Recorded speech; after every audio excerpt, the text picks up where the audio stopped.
नमस्कार दोस्तों, एस्ट्रोलॉजर कपिल मिश्रा में आपका बहुत बहुत स्वागत है। आज हम बात करने वाले हैं विशेष रूप से मित्रों 25 अक्टूबर से 22 नवंबर तुला राशि वाले जातकों के लिए कैसा रहने वाला है।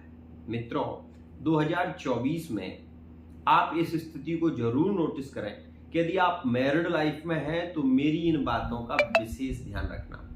मैरिड लाइफ के लिए ये जो वर्तमान का समय है इसमें शुक्र जो है वो वृश्चिक राशि में विशेष रूप से प्रवेश कर चुके हैं। तो आप ये देखें कि 16 अक्टूबर से जो योग चल रहा है वो व्यय स्थान में है, मतलब इसमें खर्चे आपके ज्यादा होने वाले हैं। मैरिड लाइफ में मेंटली डिस्टर्ब हो सकते हैं, आपके आपस में विवाद हो सकते हैं, परिवार को लेकर भी स्थितियां बिगड़ सकती हैं। ध्यान रखिएगा।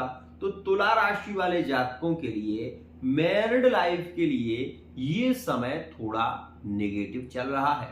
आपको ये भी बता दूं कि यह समय ज्यादा पीड़ित करेगा 17 नवंबर तक, जिसमें आप कई बार ऐसा देखेंगे कि आपकी पत्नी का स्वभाव बहुत ज्यादा सख्त हो गया है या फिर आपके पति का स्वभाव बहुत ज्यादा परिवर्तन हो गया है।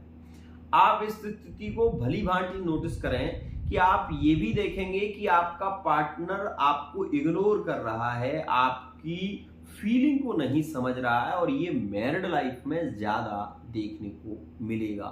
वर्तमान समय पैसे को लेकर और संतान को लेकर भी आपको पीड़ित कर सकता है, और इसका कारण एक और भी है कि मंगल जो है वर्तमान समय में वो आपकी राशि से, ध्यान रखना, आपकी राशि से मंगल का जो योग है वो 10वें स्थान में है, और मंगल 10 में, ध्यान रखना, कर्म के कारक बनते हैं। तो यहां पर जो मंगल है वो आपके कर्म को भ्रमित करेंगे। मतलब इस समय में आप जॉब को लेकर परेशान हो सकते हैं, इस समय में आप अपनी मैरिड लाइफ में बहुत ज्यादा चिंतित हो सकते हैं, और ये विषय आपको पूर्व से भी इसका आभास करा रहा है। मतलब हम ये कह सकते हैं कि आपको ये जो समस्याओं से आप जूझ रहे हैं उसका जो ऑरा शुरू हुआ है, उसका जो योग शुरू हुआ है तुला राशि में,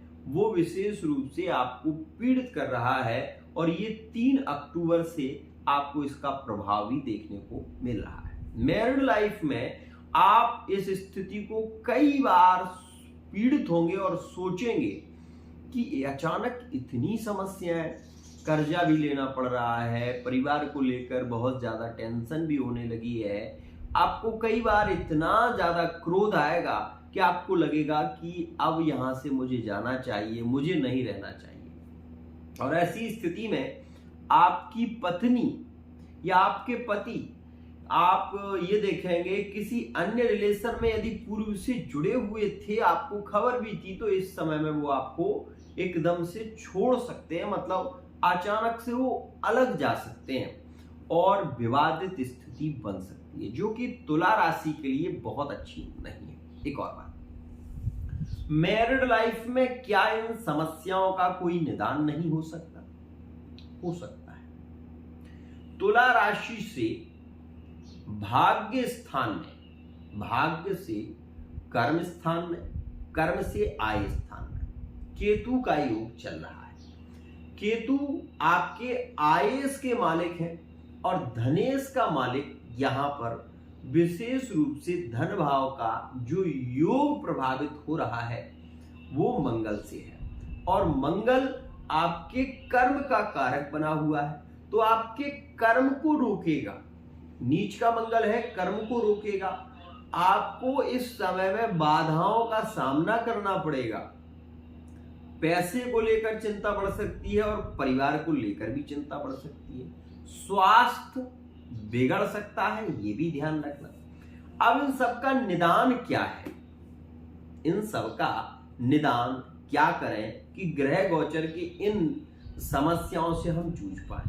तो सबसे पहले आप हनुमान चालीसा का पाठ करें। बाल समय रवि भक्ष लियो तब तीनहु लोक भयो अंधियारो। इस स्तोत्र का पाठ करें और इस समय में हनुमान जी की 5 परिक्रमा प्रत्येक मंगलवार और शनिवार करना शुरू करें। ऐसा करने से आपके संबंधों में भी प्रेम बढ़ने लगेगा। और अगर आपकी कुंडली में कोई ऐसी स्थिति बन रही है जिसके कारण पार्टनर आपसे कह रहा है कि मुझे अब तुम्हारे साथ में नहीं रहना है, तुम्हारा मेरा कुछ नहीं हो सकता, तुम मुझे छोड़ दो, या पत्नी या पति आपको छोड़ने की बात करता है, तो ऐसी स्थिति में आपको कुंडली की रीडिंग कराना चाहिए। आपको ये बता देना चाहता हूं कि तुला राशि के लिए ये जो वर्तमान का समय है वो थोड़ा पीड़ित कर रहा है, बाधित कर रहा है, और यह आपको बहुत ज्यादा पीड़ित करेगा। तो आप इस स्थिति को भी नोटिस करेंगे कि बिजली से संबंधित हानि होने की संभावना इसमें रहेगी, मतलब करंट इत्यादि लग सकता है। और इसमें आप ये भी देखेंगे कि पानी से भी आपको खतरा रहेगा। तो इस दौरान थोड़ा सा संभल कर रहें।